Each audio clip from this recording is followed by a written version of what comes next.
바로 시작하도록 하겠습니다.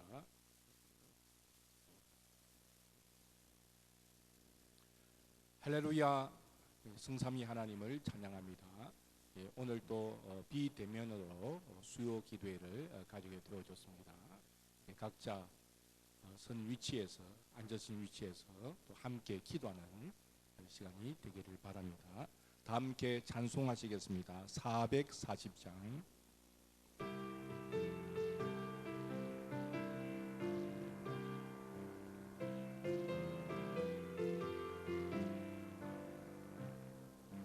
어디든지 예수 나를 이끌며 어디든지 예수 함께 가려네. 예수 함께 하니 가면 나고고 예수님과 동행하면 겁없네. 어디를 가든지 겁낼 것 없네. 어디든지 예수 함께 가려네. 세상 친구 모두 나를 떠나도 주와 동행하면 외로움 없겠네. 가는 길이 위태하고 험해도 어디든지 예수 함께 하려. 어디를 가든지 겁낼 것 없네. 어디든지 예수 함께 가려네. 어두운 그늘 나를 헤워 살 때에 주가 함께 계심 믿고 자려네. 주건 위에 천국에서 개호나. 예수 함께 길이 살리라. 어디를 가든지 겁낼 것 없네. 어디든지 예수 함께 가려네. 아멘. 342장 부르시겠습니다.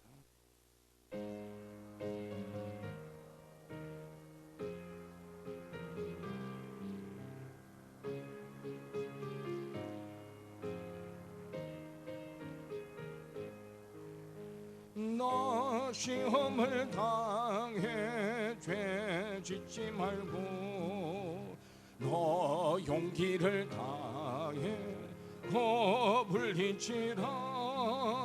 너 시험을 이겨 새 힘을 얻고 주 예수를 믿어 늘 승리하라. 우리 구주의 힘과 그의 위로를 빌라. 주님 내 편에 서서 항상 도우시리. 내 친구를 삼가 잘 선택하고 너행을 삼가 늘 조심하라. 너 열심을 다해 늘 충성하고 온 정성을 다해 주 봉사하라. 우리 구주의 힘과 그의 위로를 빌라. 주님 내 편에 서서 항상 도우시리. 잘 이기는 자는 상 받으리니. 너 낙심치 말고 늘 전진하라. 내 구세주 예수 힘 주시리니.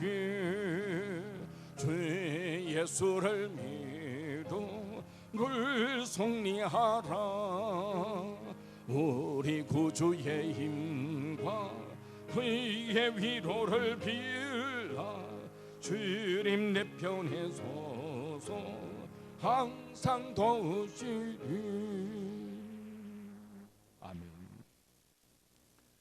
거룩하시고 자비로우신 아버지 하나님, 지난 3일 동안에도 저희들을 지켜주셨다가 수요 기도회를 맞아요.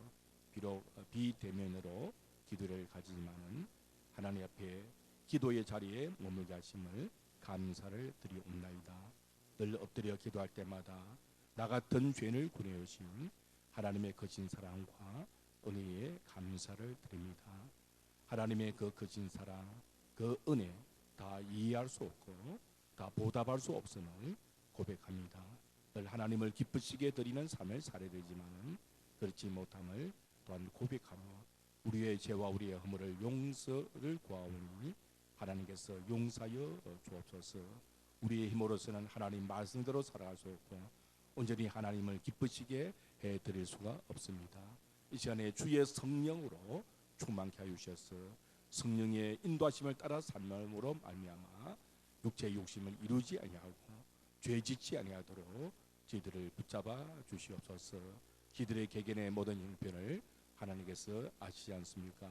특별히 코로나로 인하여 건강에 염려가 있고 또 사업에 어려움이 있고 여러 가지 답답한 일들이 많이 있습니다. 특별히 코로나의 위기 가운데서 저희들의 건강을 지켜주시되 특별히 연로하신 분들을 하나님께서 지켜주시기를 원하옵나이다. 이런 고난의 때에 하나님의 은혜를 더욱더 바라며 더욱더 하나님 앞에 가까이 다가서는 저희들이 되게 하여 주시옵소서. 어떤 시련과 환난이 닥쳐온 날지라도 믿음으로 이겨낼 수 있는 믿음의 진보가 있게 하여 주시옵소서. 코로나로 사업의 어려움을 당하고 경제적인 어려움을 당하는 성도들에게 있습니까? 위로하여 주시고 모든 필요를 하나님께서 채워 주시옵소서.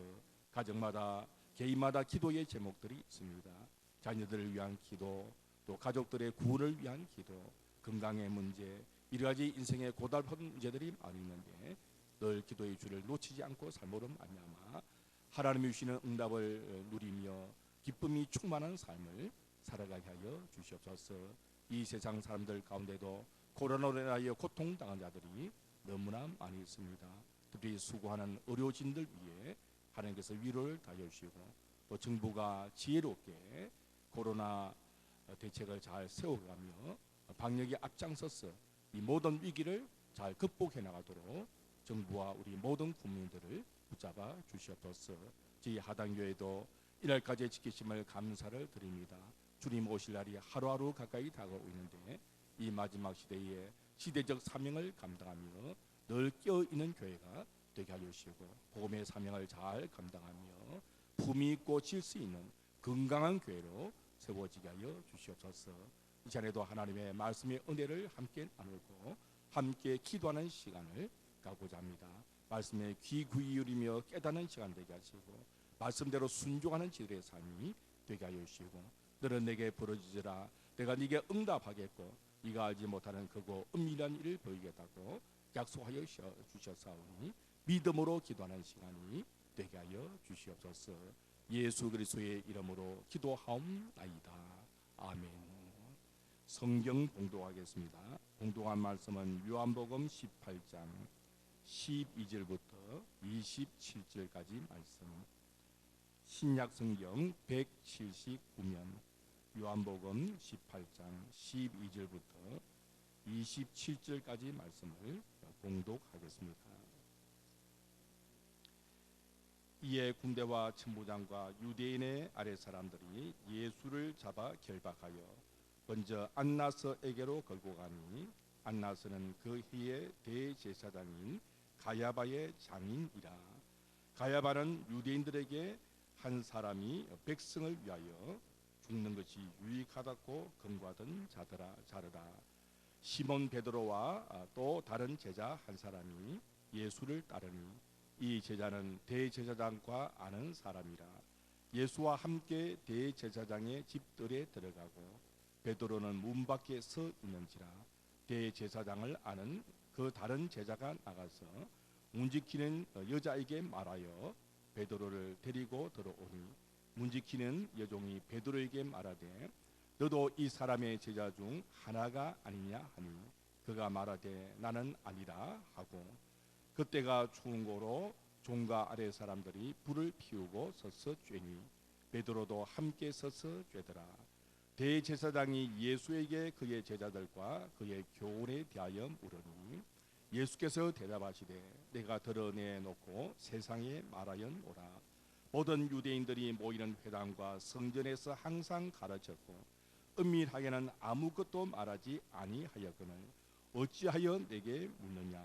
내가 무슨 말을 하였는지 들은 자들에게 물어보라. 그들이 내가 하던 말을 아느니라. 이 말씀을 하심에 곁에 섰던 아랫사람 하나가 손으로 예수를 쳐 이르되 네가 대제사장에게 이같이 대답하느냐 하니 예수께서 대답하시되 내가 말을 잘못하였으면 그 잘못한 것을 증언하라. 바른 말을 하였으면 네가 어찌하여 나를 치느냐 하시더라. 안나스가 예수를 결박한 그대로 대제사장 가야바에게 보내니라. 시몬 베드로가 서서 불을 쬐더니 사람들이 묻되 너도 그 제자 중 하나가 아니냐. 베드로가 부인하여 이르되 나는 아니라 하니 대제사장의 종 하나는 베드로에게 귀를 잘린 사람의 친척이라. 이르되 네가 그 사람과 함께 동산에 있는 것을 내가 보지 아니하였느냐. 이에 베드로가 또 부인하니 오닭이 울더라. 아멘.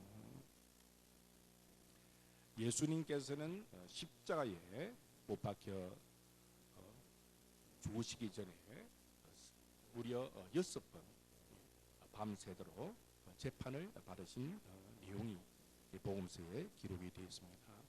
종교 재판을 3번 받으셨고 그리고 세속적인 재판을 3번 받으셨습니다.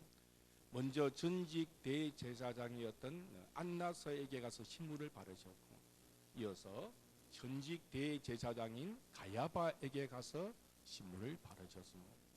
그리고 복음서를 보면은 사내들인 공회가 급히 모여가지고 예수님을 신문했습니다.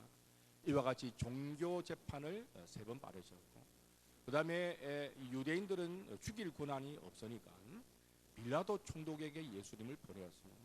그래서 빌라도 총독이 예수님을 신문하였고 빌라도도 예수님의 죄를 잘 찾지 못하니까 마침 헤롯 왕이 예루살렘에 와 있는 것을 알고는 헤롯 왕에게 예수님을 보냅니다.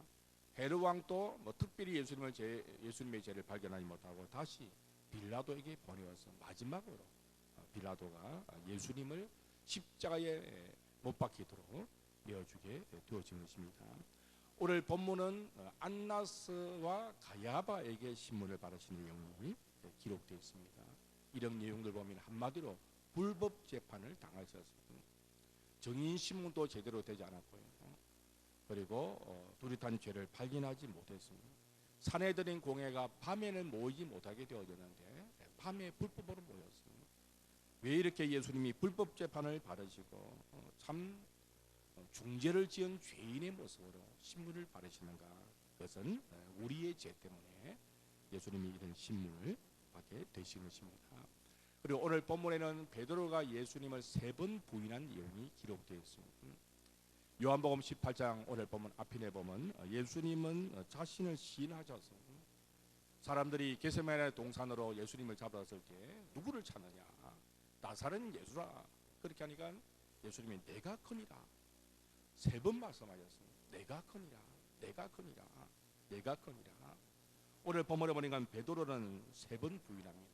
나는 아니다, 나는 모른다, 나는 아니라고 3번 부인하는 모습이 본문에 기록되어 있습니다. 예수님은 3번 시인하셨고 베드로는 3번 부인을 하게 되어진 것입니다. 그래서 오늘 본문 말씀을 통하여 우리에게 주시는 교훈의 말씀을 함께 나누고 또 함께 기도하는 시간을 갖고자 합니다. 사람들이 겟세마네 동산에서 예수님을 체포해가지고 결박하여 안나스에게 데려갔습니다. 안나스는 전직 대제사장이었습니다. 그리고 현직 대제사장은 가야바였습니다. 그래서 오늘 보면 13절 보니까 안나스는 그 해의 대제사장인 가야바의 장인이었다 그랬습니다. 원래 대제사장은 종신직입니다. 죽을 때까지 하는 것입니다. 로마 정부 입장에서는 한 사람이 장기 집권을 하면 이 권력에 문제가 생기니까 제사장을 바꿔버렸습니다. 그래도 안나스는 그의 아들이 제사장이었고 그의 사위가 제사장이기 때문에 실권을 가진 사람이었습니다. 그래서 현직 대제사장 가야바에게 가기 전에 식권을 가지고 배후에서 모든 일을 주장하는 이 안나스에게 먼저 예수님을 데려가게 되어진 것입니다. 그리고 가야바는 어떤 사람입니까? 오늘 보면 14절에 보면 요한이 소개하기를 가야바는 유대인들에게 말하기를 한 사람이 백성을 위하여 죽는 것이 유익하다, 그렇게 권고했던 사람으로 기록이 되어 있습니다. 이 가야바는 안나스도 마찬가지겠죠.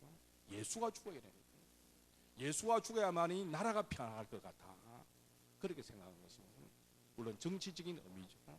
예수님이 사람들을 이끌고 혼란스러우니까 예수 한 사람만 죽으면 나라가 잠잠하겠구나, 그렇게 생각했는데 참 아이러니하게도 이것은 정치적인 의미를 넘어서서 예수님 한 분이 십자가에 못 박혀 돌아가심으로 많은 사람을 구원하게 된다는 하나님의 구원의 계획이 그 가운데 포함되어져 있는 것입니다. 그래서 사람의 악한 생각에도 불구하고 하나님께서 선한 일을 이루시는 그런 하나님이십니다. 안나스의 신문이 있기 전에 먼저 베드로의 첫 번째 부인이 있었습니다. 오늘 보면 15절 16절에 보니까 예수님이 안나스에게 끌려갔을 때 두 제자가 따라갔습니다. 한 사람은 베드로고 또 한 사람은 15절에 보니까 또 다른 제자 한 사람이 그랬습니다. 이름은 나타나지 않습니다. 근데 누군가 대개는 이 또 다른 제자는 아마 사랑하시는 제자 요한이었을 것이다, 되게 그렇게 받아들이고 있습니다. 그런데 이 다른 제자는 어떤 사람입니까? 이 제자는 대제사장과 아는 사람이라고 그랬습니다. 대제사장과 안다는 것은 쉬운 일이 아니었습니다. 만일 요한이라면 요한은 누굽니까? 세베대 아들이죠. 어부입니다. 그런데 어부도 보통 어부가 있느냐 하면 아주 큰 어부가 있었습니다. 부자란 것이죠. 그래서 아마 이 세베대는 부자가 아니었을까, 그런 추정할 수 있는데 정확한 것은 알 수 없는데 어쨌든 대제사장을 아는 한 제자가 베드로와 함께했다는 것입니다. 이 대제사장을 아는 제자가 대제사장의 집들에 들어갔는데 베드로는 들어올 수 없었어요. 아무나 못 들어가는 거예요. 그래서 오늘 본문에 보니까 이 다른 한 제자가 문 지키는 여자에게 말하여 베드로를 들려 보내도록 말합니다. 그래서 베드로가 예수님이 재판 받으시는 그 장소에 함께 되어진 것입니다. 그때 문 지키는 여종이 뭐라 말합니까? 베드로에게 하는 말이 너도 이 사람의 제자 중 하나가 아니냐, 그렇게 물었습니다. 그 베드로는 나는 아니라 그렇게 부인했습니다. 첫 번째 부인입니다. 여기에서 여종이 물었을 때는 그 분위기상 베드로를 고발하려는 그런 의도는 아니었던 것 같습니다. 왜? 대제사장과 아는 사람의 소개로 베드로가 들어오니까 함부로 대할 수 없는 사람입니다. 그러니까 베드로 보고 너도 예수와 함께 있는 자가 아니냐, 그 정도 물은 것입니다. 그러나 베드로는 부인했습니다. 특별하게 위험하지 않은 상황에도 불구하고 그는 부인하면서 나는 아니다, 그렇게 말을 하게 되어진 것입니다. 그리고 아무런 일도 없었다는 듯이 불을 쬐었습니다. 그래서 18절에 보니까 그때가 중고로 종과 아랫 사람들이 불을 피우고 서서 쬐니 베드로도 함께 서서 쬐더라 그랬습니다. 6월절 기간이니까 3, 4월입니다.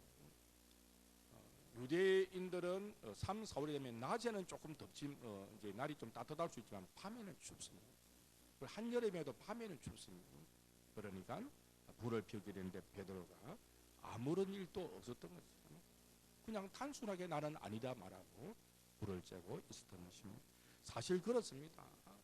우리가 아주 심각한 일은 결단할 수 있는데 사소한 일은 이것저것 넘어갈 수 있습니다. 베드로의 부인이 처음부터 강한 부인은 아니었어요. 처음에는 대수롭지 않은 부인이었어요. 그죠? 물으니까 나는 아니다, 쉽게 말을 한 것입니다. 그 한 번의 부인이 쉬웠던 부인이 두 번째 부인과 세 번째 부인을 갖게 되어진 것입니다. 그래서 저와 여러분이 신앙생활 할 때 사소한 것 하나부터도 대수롭지 않게 여길 것이 아니라 아주 철저하게 사소한 것 하나라도 하나님 앞에 합당하지 않은 일이라면 그것을 응하는, 타협하는 그런 일은 없어야 하는 것입니다. 이제 안나스의 신문이 시작되었습니다. 안나스는 두 가지를 물었습니다. 예수님의 제자들에 대하여 묻고 예수님의 교훈에 대하여 물었습니다. 그래서 19절에 보니까 대제사장이 예수에게 그의 제자들과 그의 교훈에 대하여 물으니 그랬습니다. 제자들에 대해 물은 것이 뭡니까? 예수를 따르는 일당들이 도대체 얼마나 되는가, 누구인가, 그거 알고 싶은 것입니다. 또 하나는 예수님의 교훈이 무엇인가, 왜 교훈에 대해서 물었겠습니까? 예수님의 가르침에 흠을 잡기 위해서, 어떤 이단성이 있는 것이 아니냐, 흠을 잡기 위한 것입니다. 그런데 예수님은 제자들에 대해서는 전혀 말씀하지 않으셨습니다. 그리고 자신의 교훈에 대해서 뭐라 말씀하십니까?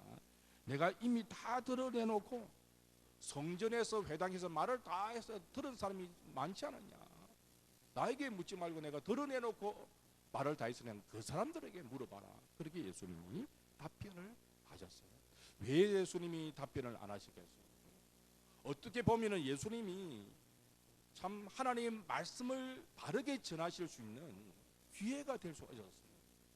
대제사장에게 하나님 말씀을 바르게 가르칠 수 있는 기회가 되실 수도 있음에 불구하고 예수님은 왜 대제사장에게 답을 해주지 아니하시고 들은 사람에게 들어라, 그렇게 예수님이 말씀하셨겠습니까? 그것은 대제사장의 안나스의 질문의 의도가 순수하지 못하기 때문입니다. 예수님의 말씀을 정말 배우고 싶은 그런 마음이 있는 것이 아니고 예수님의 가르침에 흠을 잡기 위해서 물었기 때문에 예수님이 답할 이유가 없는 것입니다. 오늘 우리에게서도 마찬가지입니다. 우리가 하나님의 말씀을 할 때 순수한 마음으로 대해야 됩니다. 하나님 말씀을 받아들이는 마음의 자세는 순수한 마음입니다. 뭔가 따지려고 하고 뭔가 하나님 말씀에 논리적인 무슨 답을 얻으려고 그런 것이 아니라 하나님 말씀은 하나님 말씀으로 받으려는 그런 순수한 마음이 있을 때 성령님께서 혹은 성경을 읽을 때 혹은 설교를 들을 때 우리에게 하나님 말씀을 들려주시는 것입니다. 성경을 대하는 그 마음의 자세, 설교를 듣는 그 마음의 태도 굉장히 중요합니다. 주님은 아무에게나 주님의 말씀을 마음껏 주시는 그런 분이 아니십니다. 순수하게 주님의 말씀을 따르려고 순종하려는 그런 마음이 있는 자에게 주님의 교훈의 말씀을 주시는 것입니다. 그래서 우리는 성경 말씀을 읽거나 성경 말씀을 공부하거나 그리고 하나님의 말씀을 설교 시간에 들을 때에 우리의 마음의 자세가 굉장히 중요한 것입니다. 바울이 데살로니가 교인들에게 말씀을 전했을 때 데살로니가 교인들은 그 바울의 말을 그냥 단순히 사람의 말로 받지 아니하고 하나님의 말씀으로 받았다 그랬습니다. 데살로니가 전서 2장 13절입니다. 데살로니가 전서 2장 13절에 보면 이러므로 우리가 하나님께 끊임없이 감사함은 너희가 우리에게 들은 바 하나님의 말씀을 받을 때에 사람의 말로 받지 아니하고 하나님 말씀으로 받음이니 진실로 그러하도다. 이 말씀이 또한 너희 믿는 자 가운데서 역사하나니라. 설교자가 똑같은 시간, 똑같은 장소에서 똑같은 성도들을 향하여 설교를 하는데 어떤 분은 은혜를 받았어요. 어떤 분은 은혜를 받지 못해. 그 이유가 본인에게 있다는 그 이유를 알아야 됩니다.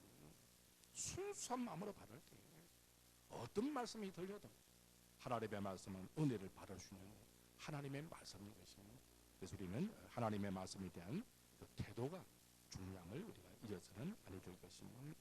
이렇게 예수님이 답변을 하시니까 옆에 있었던 아랫사람이 손으로 예수님을 칩니다. 네가 대제사장에게 이같이 대답하느냐. 그래서 예수님이 뭐라 말씀하십니까? 내가 말을 잘못하였으면 그 잘못한 것을 정언하라. 바른 말을 하였으면 어찌하여 나를 치느냐. 그렇게 예수님이 말씀하셨습니다. 아마 예수님을 쳤을 때 아마 예수님의 뺨을 때릴 가능성이 많습니다. 이사야 50장 6절에 보니까 나의 뺨을 맡기며 그런 말씀이 기록되어 있습니다. 제일 쉬운 것이 뺨을 때리는 것이에요. 그런데 유대인들은 사람의 뺨을 잘 때리지 않습니다. 왜냐하면 하나님의 형상대로 지음받은 사람이기 때문에 함부로 뺨을 때리지 않습니다. 예수님은 성경에 보면 뺨도 맞으셨어요. 어쨌든 예수님이 얻어맞으신 것이죠. 아무런 죄도 없이 예수님이 정죄도 당하지 아니하시고 폭행을 당하시는 장면이 본문에 기록되어 있습니다. 결국 안나스가 예수님께 죄를 아무것도 발견하지 못합니다. 그러니까 현직 대제사장 가야바에게 결박당한 그대로 예수님을 보냈다. 그렇게 본문이 여기서 인간 대제사장과 진정한 대제사장이신 예수님의 모습을 대조해서 우리 생각할 수 있습니다. 우리 예수님은 당당하시요. 왜? 오로신 분이시기 때문에. 히브리서 4장 14절에 보니까 우리에게 대제사장이 계신다 그랬습니다. 그러므로 우리에게 큰 대제사장이 계시니 성천하신 이곳 하나님의 아들 예수시라. 우리가 믿는 도리를 굳게 잡을지어다. 진정한 대제사장이 되신 예수님, 인간 제사장 앞에 모욕을 당하시고 수치를 당하시고 죄인처럼 그렇게 정죄를 당하게 되신 것입니다. 왜 그러십니까? 우리의 죄 때문인 것이죠. 모자신 예수님이 우리 때문에 이런 억울한 재판을 받으시고 십자가의 고난을 당하셨다. 우리가 한시라도 잊어서는 안 될 것이고, 나 때문에 예수님이 재판을 받으셨다 하는 사실을 우리가 기억하고 주님의 은혜를 보답하는 삶을 살아가야 될 것입니다. 이제 이어진 것은 베드로의 두 번째 부인과 이제 세 번째 부인으로 이어집니다. 시몬 베드로가 이제 안나스의 집에 뜰이 아니고 가야바 집에 뜰에 가게 되어요. 그때도 불을 쬐고 있습니다. 또 사람들이 묻습니다. 너도 그 제자 중 하나가 아니냐? 또 쉽게 답을 합니다. 나는 아니다. 그렇게 또 답을 합니다. 두 번째 부인입니다. 근데 이제는 문제가 좀 심각해집니다. 분명히 베드로를 아는 사람이 증거를 대면서 베드로에게 너가 예수와 함께한 자가 아니냐 그렇게 묻는 것입니다. 그래서 오늘 보면 26절에 보니까 대제사장의 종 하나는 베드로에게 귀를 잘린 사람의 친척이라. 이르되 네가 그 사람과 함께 동산에 있는 것을 내가 보지 아니하였느냐. 그제서야 베드로가 깜짝 놀랍니다. 또 부인하면서 나는 아니다 그렇게 말을 하자 주님의 말씀처럼 닭이 울게 되는 그런 본문에 기록되어 있습니다. 결국 베드로는 3번 예수님을 모른다 그렇게 부인을 하게 되어진 것입니다. 왜 베드로가 부인했을까? 뭐 어떤 경우는 두려워서 그러지 않았겠네요. 물론 두렵기도 했을 것입니다. 요한복음은 예수님을 따랐던 이 베드로가 끝까지 예수님을 따른 용감한 자로 묘사를 하고 있습니다. 불과 몇 시간만 하더라도 예수님이 체포당하실 때 칼을 들고 싸우던 자가 베드로입니다. 그런데 단지 자신의 목숨이 두려워서 주님을 부인했다. 그렇게만은 생각할 수 없을 것 같습니다. 목숨이 두려웠다면 예수님의 말씀대로 그가 예수님을 배반할 수 있으니까 아예 따라오지를 않았을 것입니다. 끝까지 예수님이 신문 받는 자리까지 그가 따라왔습니다. 그런데 왜 베드로가 부인했을까? 두려움뿐이었겠습니까? 굉장히 혼란스러웠을 것입니다. 베드로 역시 그 당시에 사람들이 생각했던 메시아, 어떤 메시아입니까? 이 메시아는 정치적인 메시아입니다.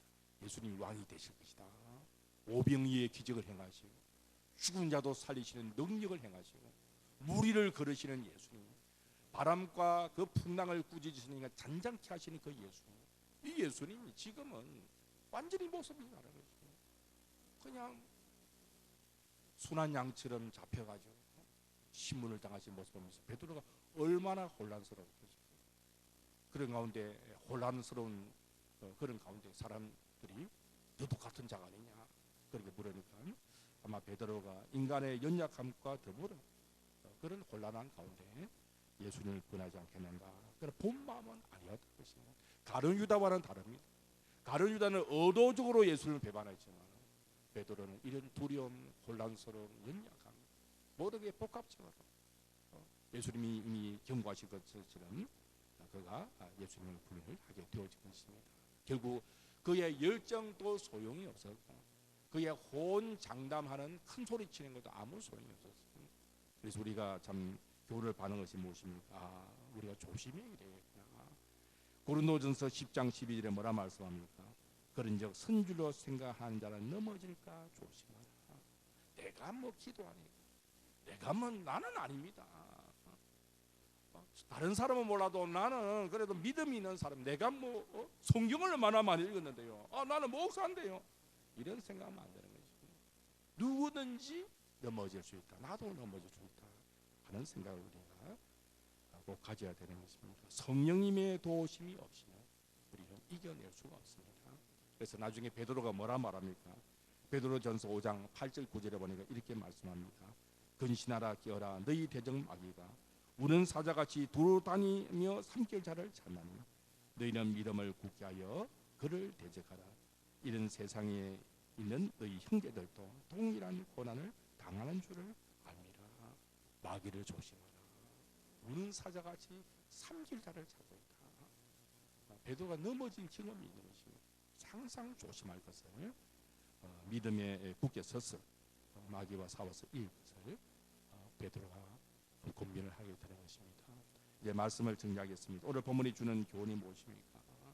죄 없으신 예수님, 우리의 진정한 대제사장이 되신 예수님, 왜 인간 제사장 앞에서 마치 큰 죄를 지은 죄인의 모습처럼 신문을 바르셔야 되는가? 그것은 다른 이유인데 이유가 있는 것이 아니라 우리 같은 죄인을 구원하시기 위하여 주님이 죄인 취급을 당하신 것입니다. 우리의 죄 때문에 고난받으신 주님의 은혜를 우리가 늘 기억을 해야 될 것입니다. 또 예수님은 오늘 본문을 통해서 예수님의 말씀은 아무에게나 주어지는 것이 아님을 보여줍니다. 인간 대제사장 안나스처럼 예수님의 말씀을 따르고자 하는 마음이 아니고 악한 마음으로 불순한 동기로 예수님의 말씀을 듣기를 원했을 때 예수님은 그에게 말씀하지 않으셨어요. 우리도 마찬가지입니다. 우리도 하나님 말씀을 들을 때 어린아이 같이 순수한 마음으로 따지고 그걸 가지고 인간의 지식으로 아는 체하고 그런 마음이 아니고 정말 순수한 마음으로 바라보는 그런 우리의 모습이 될 때에 하나님께서 더 참 귀한 생명의 말씀을 우리에게 주시고 우리의 믿음 가운데 그 말씀이 역사하는 그런 은혜를 우리에게 주시는 것입니다. 또 우리도 베드로처럼 언제든지 넘어질 수 있습니다. 사소한 거 하나 처음부터 크게 부인하는 것이 아니었습니다. 아무렇지도 않은 것 같지만 그 한마디 부인이 첫 번째 부인이 두 번째 세 번째 부인을 가져오는 것입니다.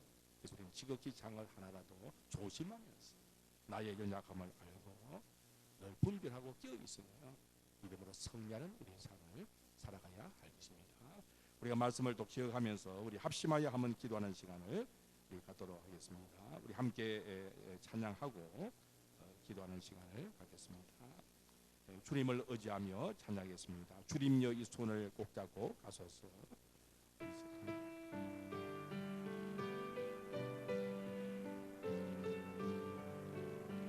주님여 이 손을 주님여 이 손을 꼭 가소서. 약하고 피곤한 이 몸을 폭풍어 흑암소 폭풍 흑암소에 찌사 이처럼 손잡고 날 인도하소서. 다시 찬양하겠습니다. 주님여 이 손을 주님여 이 손을 꼭 잡고 가소서. 약하고 피곤한 이 몸을 폭풍 흑암소 폭풍 흑암소 해치사 빛처럼 손잡고 날 인도하소서. 인생이 힘들고 고난이 겹칠 때에 주님여 날 도와 주소서. 외치는 이 소리 외치는 이 소리 귀 기울이시사 손잡고 날 인도하소서. 기도하겠습니다. 기도하실 때 우리를 위해 죄인처럼 신문 받으신 예수님의 은혜에 감사하며 감사하는 기도를 드리겠습니다. 그리고 하나님의 말씀을 순수한 마음으로 대하고 그 말씀을 듣고 순종하는 우리의 삶이 되도록 우리의 연약함을 알고 자만하지 않으며 늘 깨어 마귀를 대적하며 믿음으로 승리하는 우리의 삶을 살게 하여 주시옵소서. 우리 합심하여 이런 제목 가지고 기도하겠습니다. 하나님 아버지 감사합니다. 오늘도 비록 비대면이지만은 주요 기도로 모여서 함께 기도하게 하심을 감사를 드립니다. 주신 말씀의 교훈에 따라 기도합니다. 왜 죄 없으신 예수님께서, 큰 대제사장이신 예수님께서, 진정한 대제사장이신 예수님께서 인간 제사장 앞에 신문을 받으셔야 하셨습니까? 왜 뺨을 맞으시고 고난을 당하셔야 하셨습니까? 나 같은 죄인 때문에 주님께서 불법 재판을 당하시고 십자가에 못 박혀 죽음을 기억하면서 감사를 드리옵나이다. 늘 주의 사랑과 은혜를 잊어버리지 않고 보답하는 나의 삶이 되어지도록 은혜를 다하여 주시기를 원합니다. 하나님의 말씀을 받을 때도 순수한 마음으로 받기를 원합니다.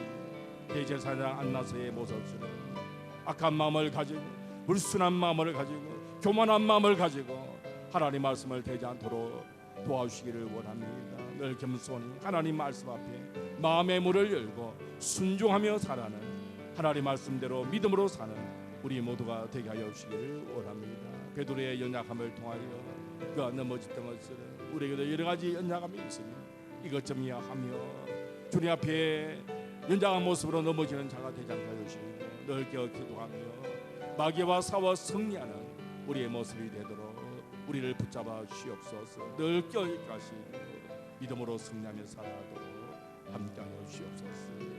하나님 감사합니다. 약할 때 강함 대신에, 약할 때 강함 대신에 나의 보배가 되신 주 나의 모든 것, 주 안에 있는 보물을 나는 포기할 수 없네. 주 나의 모든 것, 예수 어린 양, 예수 어린 양, 존귀한 이름 예수 어린 양, 존귀한 이름. 십자가 죄사 하셨네. 십자가 죄사 하셨네. 주님의 이름 찬양해. 주 나의 모든 것, 서러진 나를 세우고 나의 빈잔을 채우네. 주 나의 모든 것, 예수 어린 양, 예수 어린 양, 존귀한 이름 예수 어린 양, 존귀한 이름. 기도하시겠습니다. 코로나19로 인하여 우리가 공예배를 모이지 못하는데 속히 공예배를 다시 모을 수 있도록 하나님께서 도와주시도록 기도하시고, 또 코로나19를 통하여 우리의 신앙이 인정하여지지 아니하고 더욱더 강하여지도록 더욱더 하나님께 가까이 나가는 우리의 모습이 되도록 기도하시고, 코로나19로 고통당하는 우리를 불쌍히 계시고 하나님께서 속히 이 위기를 해결해 주시도록 우리를 구원해 주시도록 기도하겠습니다. 이런 일 제목 가지고 합심하여 기도하겠습니다. 하나님 아버지 감사합니다. 이러하지 위기 가운데, 이러하지 환난 가운데 감사한 것은 하나님이 우리의 기도를 들으시고 우리를 도와주시고 우리를 가장 종교로 인도하시는 하나님이심을 믿고 감사를 드립니다. 코로나로 인하여서 예배를 잘 모이지 못하고 또 많은 교회들이 어려움을 당하고 있습니다. 공예배를 속히 들을 수 있도록 하나님께서 은혜를 베풀어 주시옵소서. 우리의 신앙이 퇴보되지 않게 하여 주시고 우리 이런 기회를 통하여 더 예배를 사모하는 모습이 되도록 도와주시고 더욱더 하나님을 가까이 하며 이제는 교회당 중심의 신앙에서 벗어나서 일상 속에서 예배자의 삶을 살아가는 성숙한 우리의 모습이 되게 하여 주시기를 원합니다. 코로나로 인하여 너무나 힘든 일을 겪는 자들이 많습니다. 우리를 불쌍히 여기시고 하나님께서 긍휼을 베풀어 주시기를 원합니다. 백신이 개발되게 하시고 이 코로나 위기 가운데서 하루속에 벗어나서 새롭게 하나님의 영광 돌리는 우리의 삶을 살아가도록 어디를 베풀어 주시옵소서. 예수 어린 양, 예수 어린 양, 존귀하리로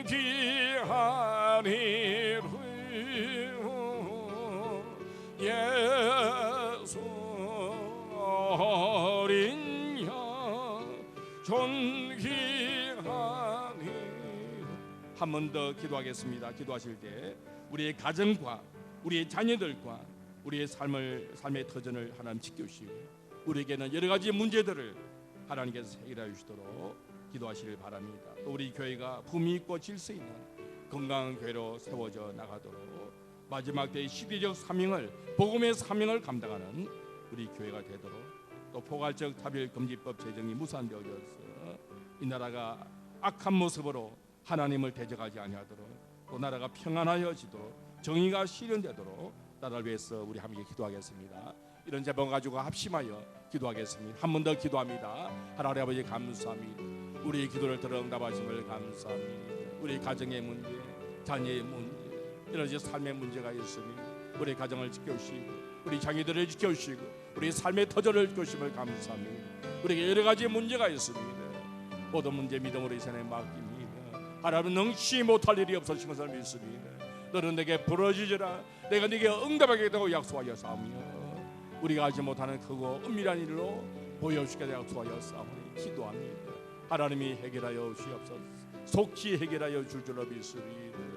특별히 우리 교회를 하나님 붙잡아 주시고 이 마지막 때 껴 있어서 주님의 재림을 깨어 기다리며 복음의 사명을 감당하는 성숙한 교회, 품위 있는 교회, 질서 있는 교회, 건강한 교회 모습으로 하나님께 영광을 돌리는 우리 하당교회가 되게 하여 주시옵소서. 주님 오실 그날까지 든든히 세워지는 우리 교회가 되어지기를 원합니다. 세상이 너무나 악합니다. 특별히 포괄적 차별금지법을 제정하고자 하는 악한 무리들이 있습니다. 이들을 다스려 주시옵소서. 이 악법이 지정되지 않도록 막아주시기를 원합니다. 나라가 너무나 혼란스러웠습니다.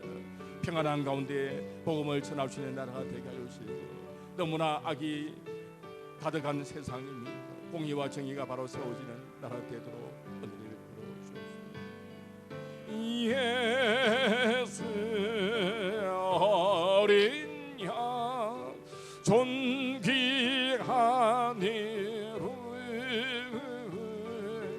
예수 어린 양, 존귀하니로.